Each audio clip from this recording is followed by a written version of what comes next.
At the same time, they're talking about working positively with Russia, appeasing Vladimir Putin, a lying, murderous dictator. Make that make sense. Canadians are reasonable, and we are polite, but we will not back down from a fight. Not when our country and the well-being of everyone in it is at stake. At the moment, the U.S. tariffs came into effect in the early hours of this morning, and so did the Canadian response. Canada will be implementing 25% tariffs against $155 billion worth of American goods, starting with tariffs on $30 billion worth of goods immediately, and tariffs on the remaining $125 billion of American products in 21 days' time. Encore aujourd'hui, on se voit forcé d'imposer des droits de douane de 25% sur 155 milliards de dollars américains de marchandises. 30 milliards de marchandises américaines, excusez-moi. 30 milliards de dollars de façon immédiate et dans 21 jours, 125 milliards de dollars de marchandises de plus. Today, we will also be challenging these illegal actions by filing dispute resolution claims at the World Trade Organization and through the USMCA. But in the meantime, our tariffs will remain in place until the U.S. tariffs are withdrawn, and not a moment sooner. And should these tariffs not cease, we are in active and ongoing discussions with provinces and territories to pursue several non-tariff measures, measures which will demonstrate that there are no winners in a trade war. Now, just like I did a month ago, I want to speak first directly to the American people. We don't want this. We want to work with you as a friend and ally. And we don't want to see you hurt either. But your government has chosen to do this to you. As of this morning, markets are down, and inflation is set to rise dramatically all across your country.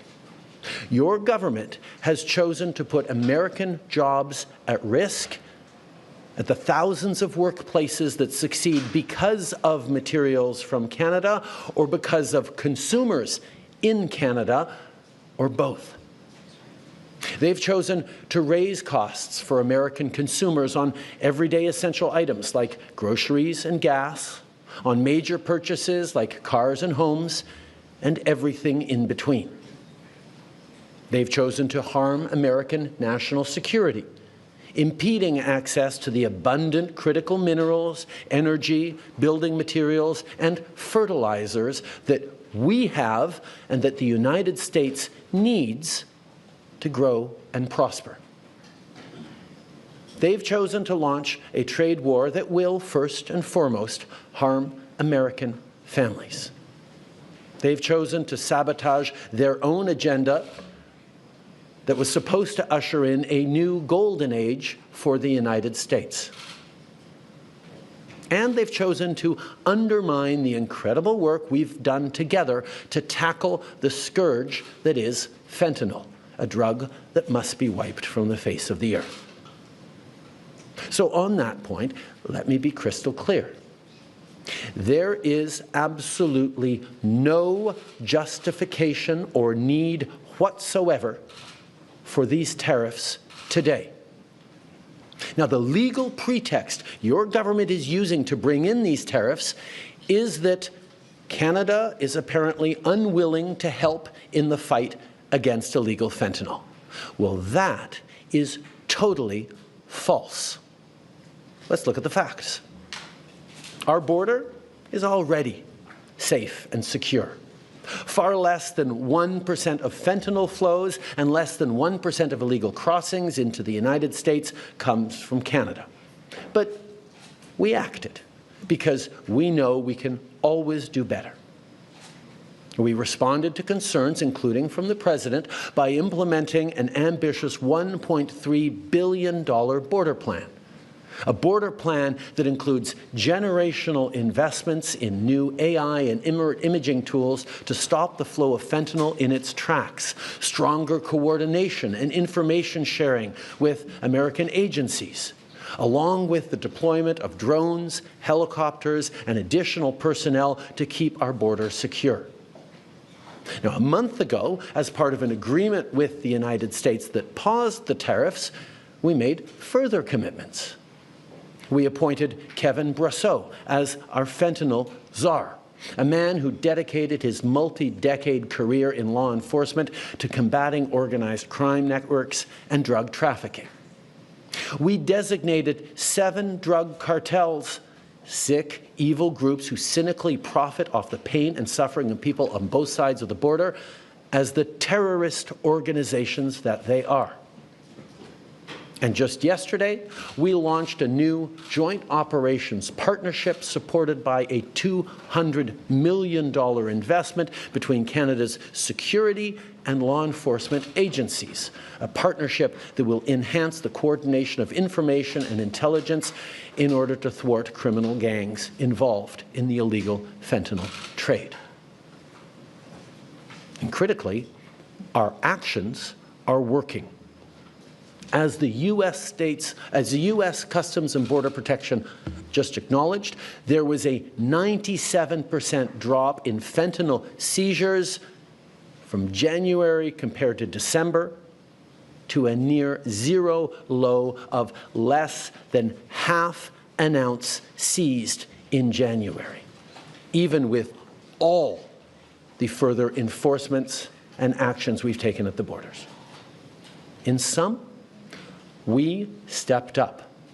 We engaged closely and constructively with the President and his administration. We did everything we promised. We stuck to our word. And we did it because we believe in working together to protect our citizens. Now I want to speak directly to one specific American, Donald. In the over 8 years you and I have worked together, we've done big things. We signed a historic deal that has created record jobs and growth in both of our countries.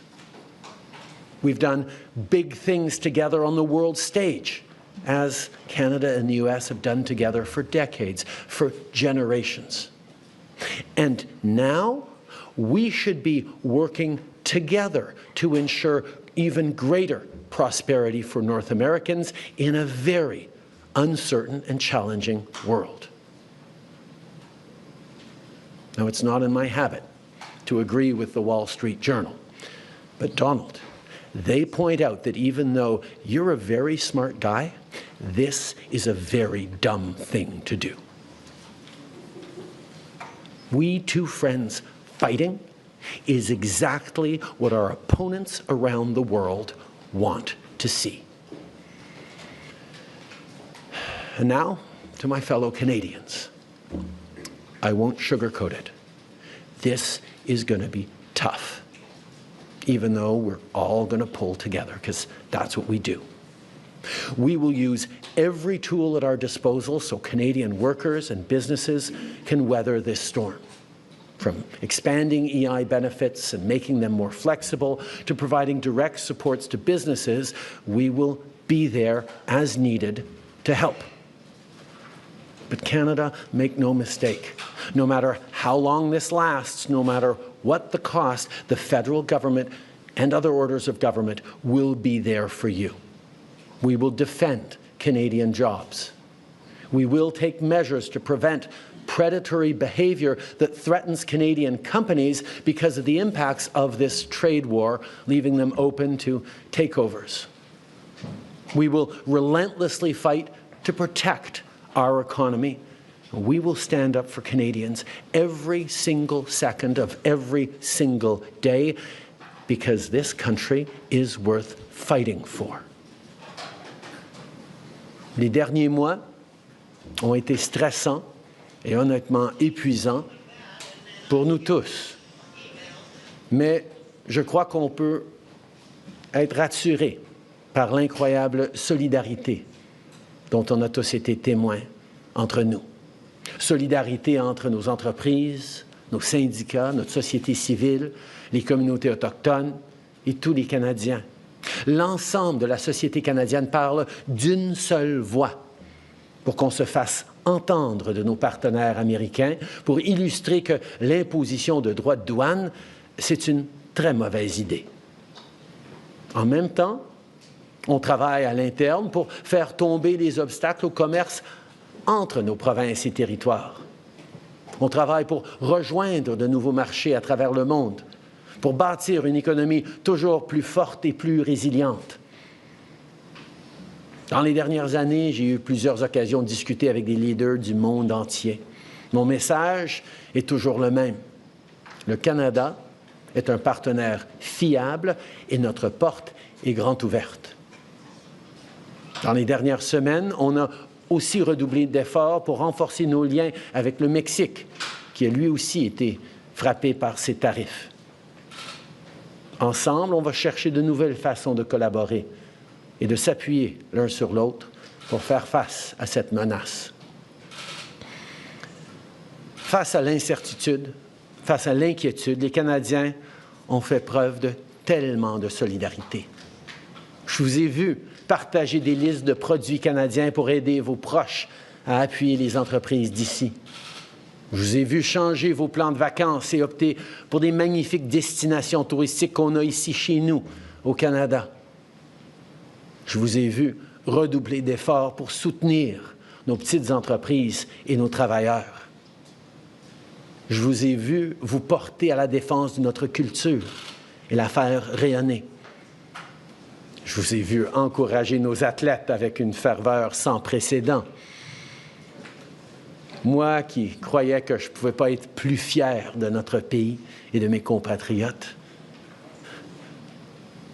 Mais j'ai encore quelque chose à vous demander. Lâchez pas. C'est le moment de redoubler d'efforts, de se tenir debout pour notre pays, de faire tout ce qu'on peut pour choisir le Canada, pour défendre le Canada. On va passer ensemble à travers des moments difficiles. Mais après vous avoir vu aller dans les dernières semaines, j'ai jamais été aussi optimiste quant au futur de notre beau pays, malgré tous les défis qu'on va être en train de vivre ensemble. Le Canada reste le meilleur pays sur Terre. On a tellement de raisons d'être fiers de notre chez-nous, de ces quelques arpents de neige. Mais surtout, je suis fier de notre capacité à nous serrer les coudes quand vient le temps. Les Canadiens ont différentes origines, différentes langues, différentes croyances. Mais quand vient le temps de défendre notre pays, on le fait d'une seule voix, main dans la main. À travers vents et marées, les Canadiens peuvent toujours compter les uns sur les autres. Now, we've been through tough spots before. But every time we've faced long odds and seemingly insurmountable obstacles, we've not only survived, we've emerged stronger than ever. Because when it comes to defending our great nation, there is no price we all aren't willing to pay. And today is no different. Merci beaucoup, mes amis. Thank you very much, Mr. Prime Minister. Merci beaucoup. We will now take 20 minutes of questions. Nous prendrons 20 minutes de questions. One question, one follow-up, une question, un suivi. Merci. Hi, Prime Minister. Tom Perry with CBC. You're reaching out to the President today. You're speaking directly to him. We heard from U.S. Vice President J.D. Vance, who says that Donald Trump will be speaking to Canadians. And he also says that he wants to see more progress on fentanyl. So my question to you is, do you have any conversation scheduled with Donald Trump in the coming days? Is that something maybe your successor should do? And do you really believe that this is about fentanyl, or is there something larger at play here? I have offered to speak to Donald over the past number of days, and I expect to speak with him in the days to come. I'm always there to talk with him about the importance of working together to take on the world at this time. The facts show very clearly that in terms of taking action on fentanyl, we are doing everything that is necessary, and not just for the United States, for ourselves as well, as Canadians are suffering as well from the scourge that is illegal fentanyl. We have laid out extensive plans, actions, cooperations, including as recently as the past days in Washington, and they have always been very well received. And the numbers bear that out. I think in what President Trump said yesterday, that there is nothing Canada or Mexico can do to avoid these tariffs, underlines very clearly what I think a lot of us have suspected for a long time, that these tariffs are not specifically about fentanyl, even though that is the legal justification he must use to actually move forward with these tariffs. Monsieur Trudeau, en français, à part l'allocution que vous avez eue envers Monsieur Trump, lui avez-vous parlé au cours des derniers jours, des dernières heures? Non. Je me suis mis à sa disposition pour parler pendant les derniers jours, comme on avait fait il y a 30 jours. J'espère lui parler dans les jours à venir. Je suis toujours ouvert pour parler. And, sir, you mentioned this off the top. You're seeing the United States seemingly moving closer to Moscow. This is the same day that the United States has announced it's suspending aid for Ukraine. The Kremlin just said that U.S. foreign policy now is in alignment with Russia. So how do you successfully, or your successor, successfully negotiate with a president who seems to regard his friends as his enemies and his enemies as his friends? In this regards, Canada and Canadians are very clear. We know who our friends are. We know who our opponents are. And there is no question that Vladimir Putin and his attack not just on Ukraine, but on the rules-based international order, on the founding principles of the United Nations, is an opponent of Canada. I think the question that we all need to be watching closely is, what do the American people think? How do Americans feel about jettisoning one's friends and allies in favor of a country that has never wished Americans well and continues to act in ways that harm the global economy and specifically the American economy and American values and principles? Bonjour, M. Trudeau. Valérie Gavage de Radio-Canada. J'aimerais vous entendre sur les programmes d'aide.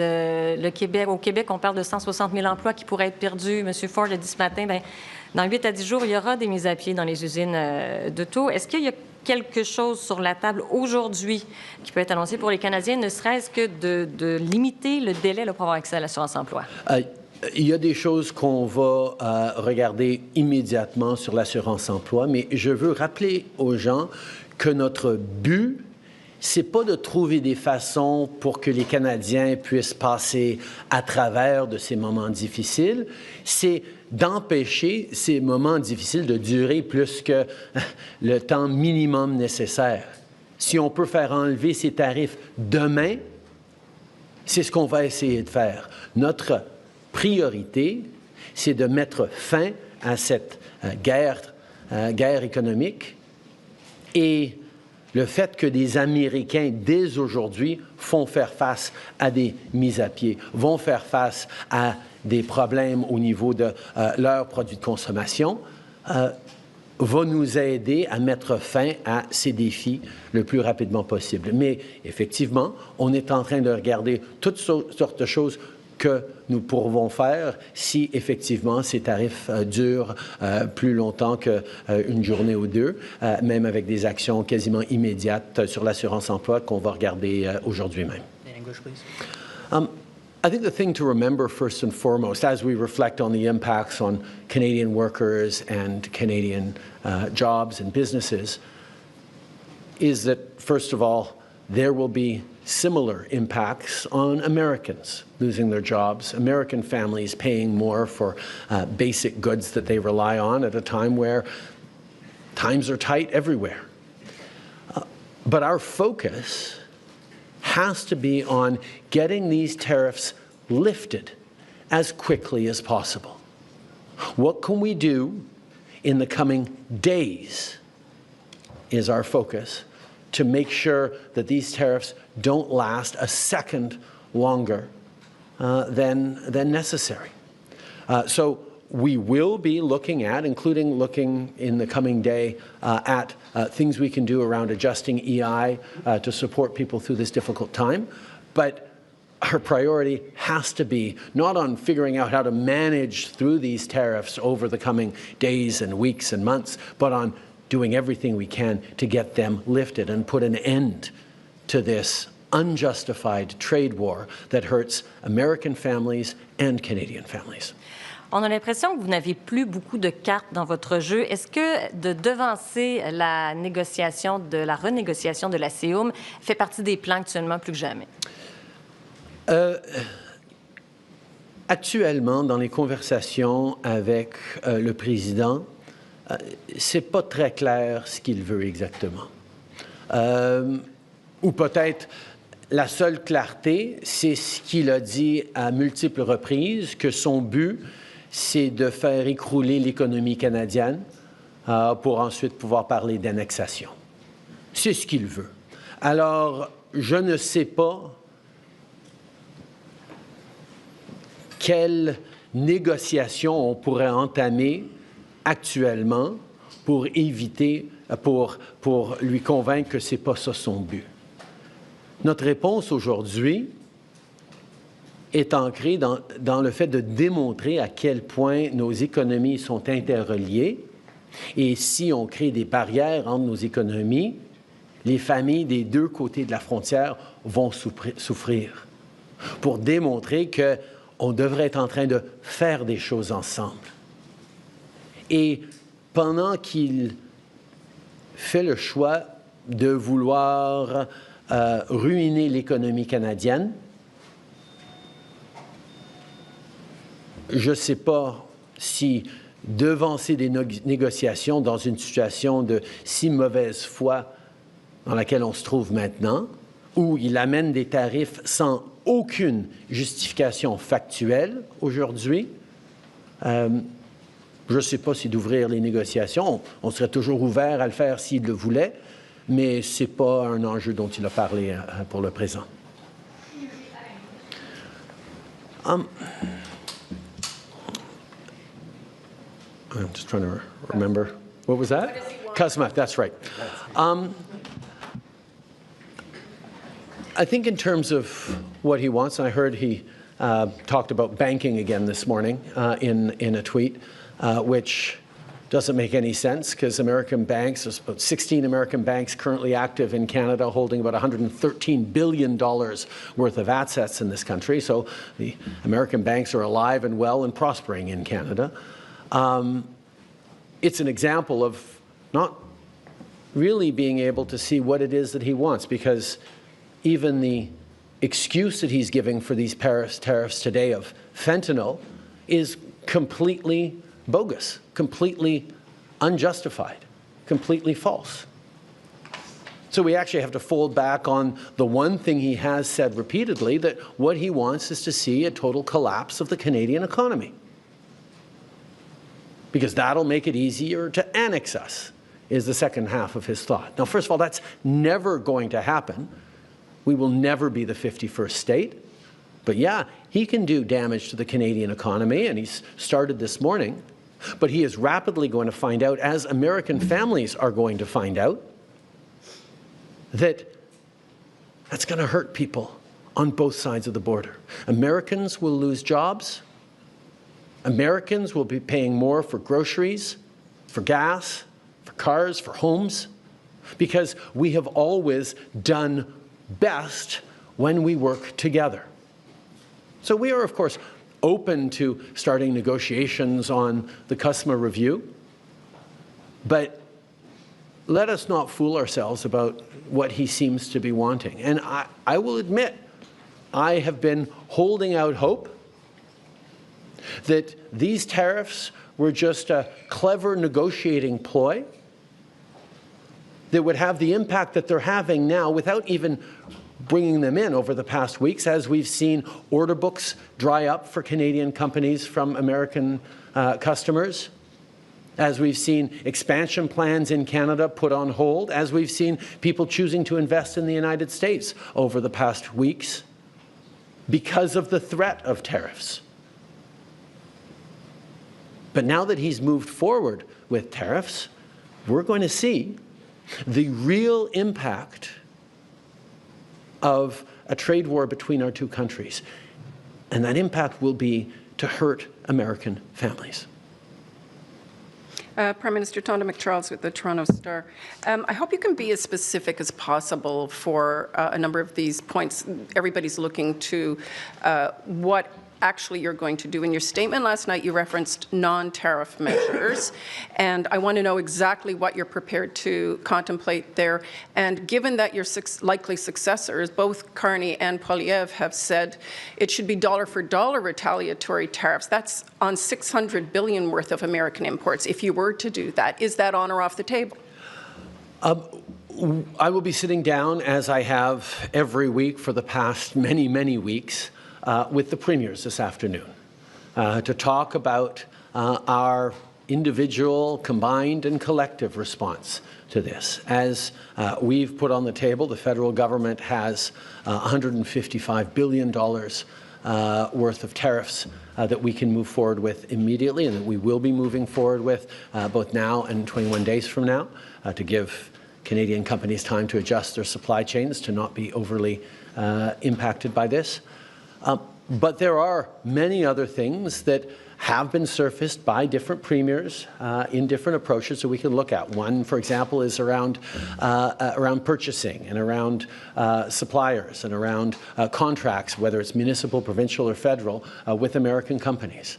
There are many different things that we've been looking at, and that conversation with the premiers this afternoon is going to be very, very important. But I can tell you what we have seen is Canadians across provinces and territories, across political lines, are united in knowing that this is a time to hit back hard and to demonstrate that a fight with Canada will have no winners. And the sooner we can get past this fight, back to working together to take on the world, as our two countries always have, the better we'll all be. To what extent have you turned or gotten cooperation from any other allies to exact more pain on the U.S., to accelerate getting to a solution? And are you concerned that Mexico appears to be trying to do their own thing maybe next Sunday? Where are you with any guarantees you've got allies? I've just spent quite a bit of time over these past couple of weeks meeting with European and international allies to talk about a number of different things, including standing up for the rules-based order by defending Ukraine, but also being there for each other in a more challenging and uncertain world. And I can tell you that every country is very, very aware that if the American government is willing to do this to their own closest ally, neighbor, and friend, everyone is vulnerable to a trade war. And our ability to work together thoughtfully and strategically to make sure we're supporting our citizens, we're doing things together in a more diversified way is something that is on the mind of all of our allies. En français, vous en êtes où dans les discussions avec les alliés, que ce soit européens ou mexicains? Comme vous savez, au cours des dernières semaines, j'ai eu beaucoup de conversations en personne avec plusieurs de nos alliés et nos amis européens et à l'international. Tout le monde est inquiet. Ils savent très bien que si les Américains sont prêts à faire ça au Canada, leur allié le plus proche, leur partenaire le plus interconnecté, tout le monde est à risque. et notre capacité donc de travailler ensemble, d'en faire plus ensemble, de diversifier nos chaînes d'approvisionnement de façon encore plus délibérée, est une conversation qu'on est en train d'avoir et vont continuer d'avoir avec nos alliés.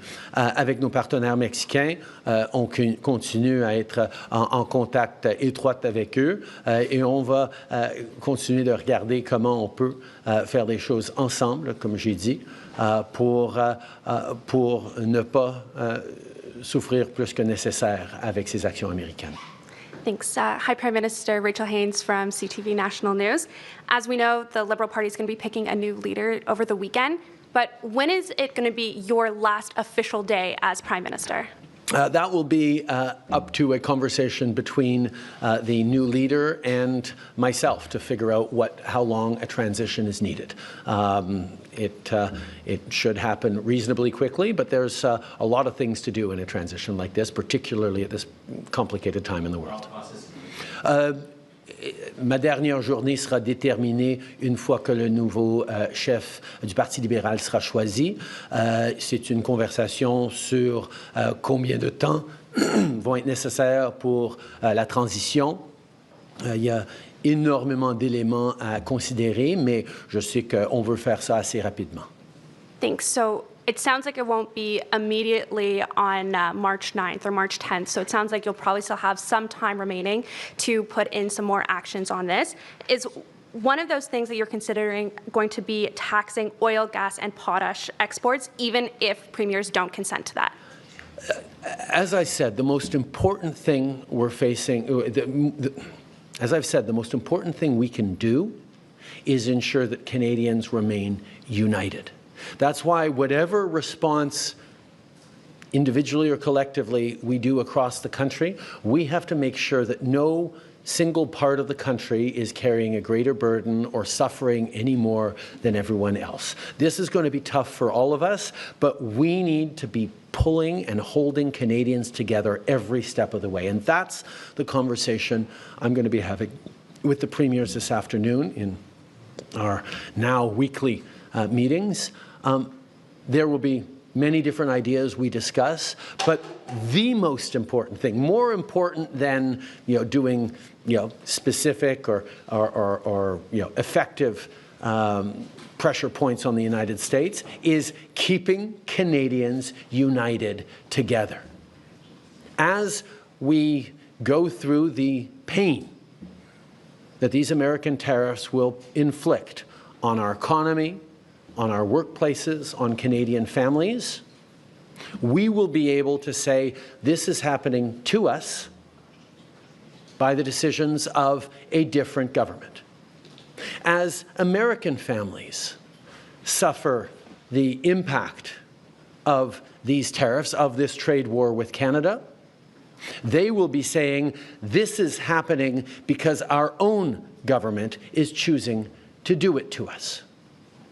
That's a very different proposition. And the most important thing right now, more important than anything else, is for Canadians to remain united.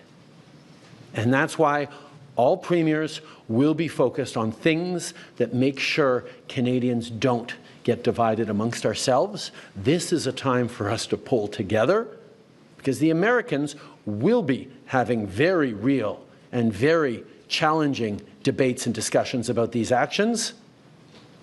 There will be no debate in Canada about whether or not we should be pulling together and responding. Everyone is aligned on that, and protecting that is job one for the Canadian government and the Canadian Prime Minister. Hi, Mr. Trudeau. Okay.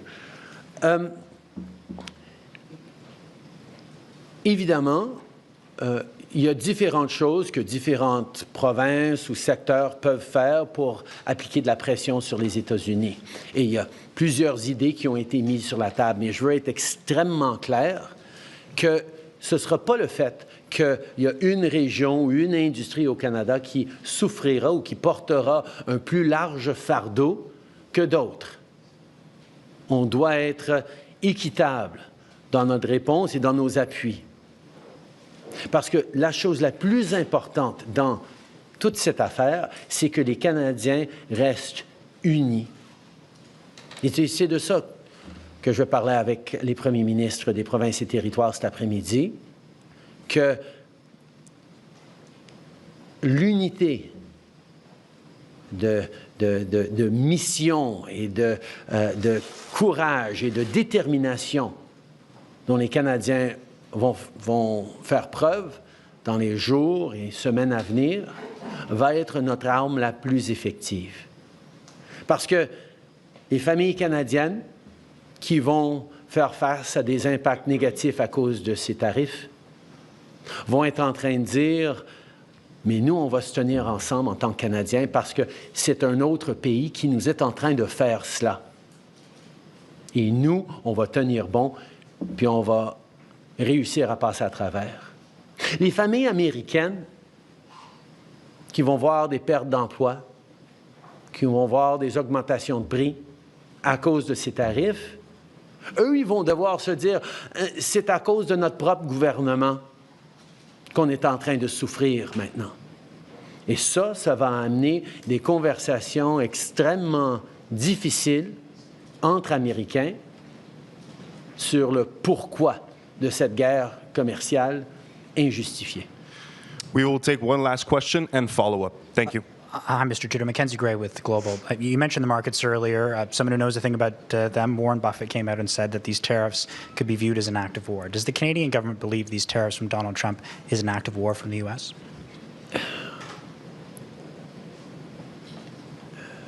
Canadians are not angry at the American people for this. We don't have anything against Americans. Americans are our neighbors, our friends, our partners. We do things together. We've done things together for decades and generations. This is a policy decision by the American government designed to go after the Canadian economy. This is a trade war, yes. But Canadians are hurt. Canadians are angry. We're going to choose to not go on vacation in Florida or Old Orchard Beach or wherever. We're going to choose to try to buy Canadian products and forego bourbon and other classic American products. And yeah, we're probably going to keep booing the American anthem. But let me tell Americans, we're not booing you. We're not booing your teams. We're not booing your players. We're booing a policy that is designed to hurt us. And we're insulted. And we're angry. But we're Canadian, which means we're going to stand up for each other. We're going to fight. And we're going to win. There are probably a lot of folks watching on TV today who've been laid off or they were told not to come into work today because of these tariffs. Can you explain to them why you've not announced any relief measures today to help those folks out? As I've said, our entire focus has been on preventing these tariffs from coming in, if there was at all a way, and it now looks like there was never a way we were going to be able to avoid these tariffs that the President was determined to do. And our focus now is going to be on making sure that they get lifted and that there is an end to this trade war as quickly as possible. But over the past month, we have been working on measures that if these tariffs last longer than a few hours or a few days, we be able to help Canadian citizens, Canadian workers, Canadian companies make it through this time. But let's also be clear, this is going to be tough. The American trade war is going to hurt the Canadian economy and is going to hurt all of us. What our government needs to make sure we're doing is try to make sure that nobody goes hungry and that everyone carries their share of this. And that's a hard thing to do, but that's where we're leaning in, both as a federal government and with provinces and territories on responses to be there for Canadians. Thank you, Mr. Prime Minister. Merci. That concludes today's press conference. Ça conclut la conférence.